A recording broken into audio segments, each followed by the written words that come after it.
Bapak, Ibu, dan saudara-saudariku yang terkasih dalam Tuhan kita Yesus Kristus, salam sejahtera untuk kita semua.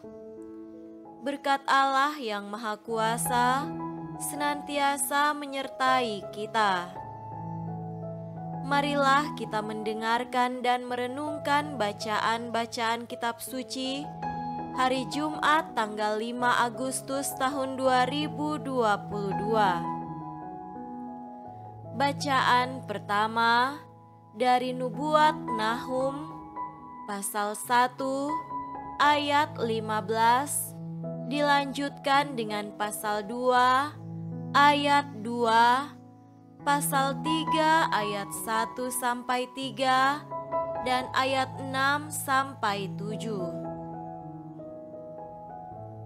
Lihatlah, di atas gunung-gunung berjalan orang yang membawa berita, yang mengabarkan berita damai sejahtera.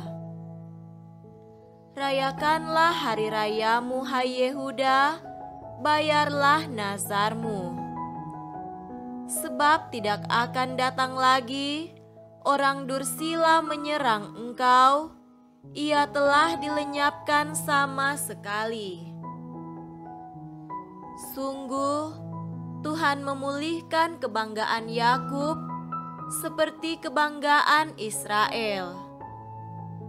Sebab perusak telah merusakkannya dan telah membinasakan carang-carangnya. Celakalah kota penumpah darah itu. Seluruhnya dusta belaka, penuh dengan perampasan, dan tidak henti-hentinya penerkaman. Dengar, lecut cambuk dan derak-derik roda. Dengar, kuda lari menderap, dan kereta meloncat-loncat. Pasukan berkuda menyerang, pedang bernyala-nyala, dan tombak berkilat-kilat. Banyak yang mati terbunuh, dan bangkai bertimbun-timbun. Tidak habis-habisnya mayat-mayat, orang tersandung jatuh pada mayat-mayat. Aku akan melemparkan barang keji ke atasmu, akan menghina engkau dan akan membuat engkau menjadi tontonan. Maka semua orang yang melihat engkau akan lari meninggalkan engkau serta berkata, Niniwe sudah rusak. Siapakah yang meratapi dia? Dari manakah aku akan mencari penghibur-penghibur untuk dia? Demikianlah sabda Tuhan. Syukur kepada Allah.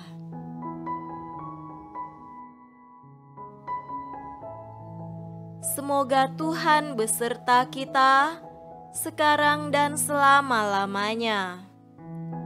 Inilah Injil suci menurut Matius. Dimuliakanlah Tuhan. Injil Matius pasal 16 ayat 24 sampai 28. Lalu Yesus berkata kepada murid-muridnya, setiap orang yang mau mengikut aku, ia harus menyangkal dirinya, memikul salibnya dan mengikut aku. Karena barang siapa mau menyelamatkan nyawanya, ia akan kehilangan nyawanya. Tetapi barang siapa kehilangan nyawanya karena aku, ia akan memperolehnya.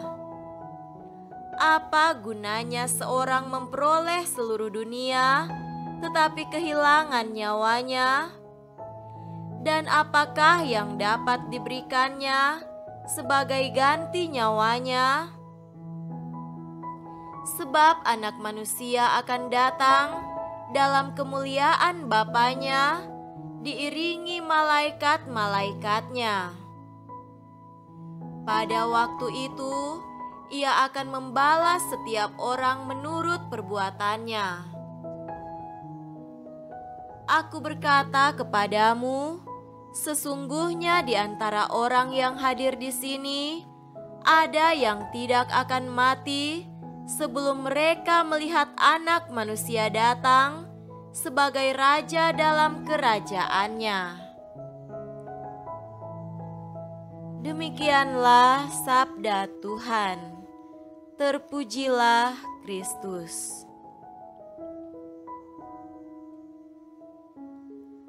Saudara-saudariku yang terkasih dalam Tuhan kita Yesus Kristus, tema renungan kita pada hari ini adalah penyangkalan diri. Seorang murid akan bersusah-susah dahulu untuk belajar, mengorbankan waktu dan kesenangan pribadinya untuk fokus mengisi kesempatan yang ada dengan belajar sungguh-sungguh agar mendapatkan hasil yang memuaskan dan membanggakan dalam studinya. Demikian halnya seorang pembangun akan mengorbankan tenaganya, dananya, dengan kerja ekstra di samping segala resiko yang mungkin terjadi agar bangunan yang diharapkan dapat terwujud. Pengorbanan adalah kualitas hidup setiap orang yang mau maju.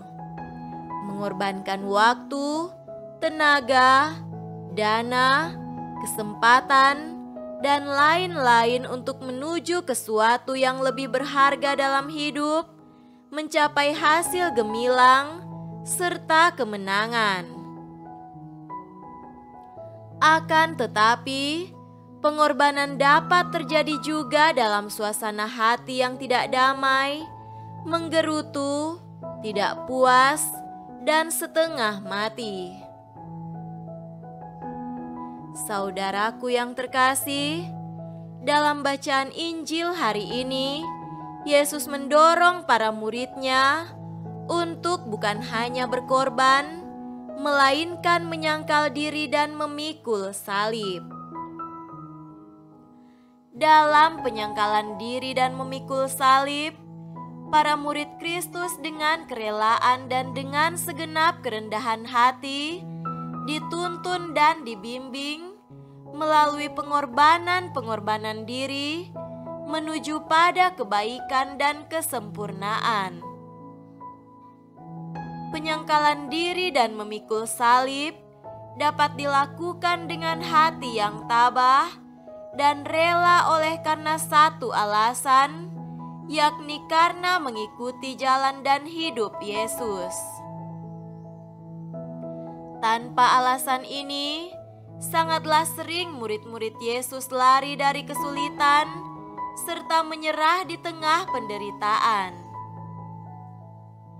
Yesuslah alasan kita bertahan, setia, bahkan boleh berbahagia dalam hidup, meskipun harus menyangkal diri dan memikul salib setiap hari, hingga saatnya nanti rahmat-rahmat dan kebaikan Allah dinyatakan dan menjadi sukacita terdalam bagi mereka yang setia di dalam dan bersama dengan Dia.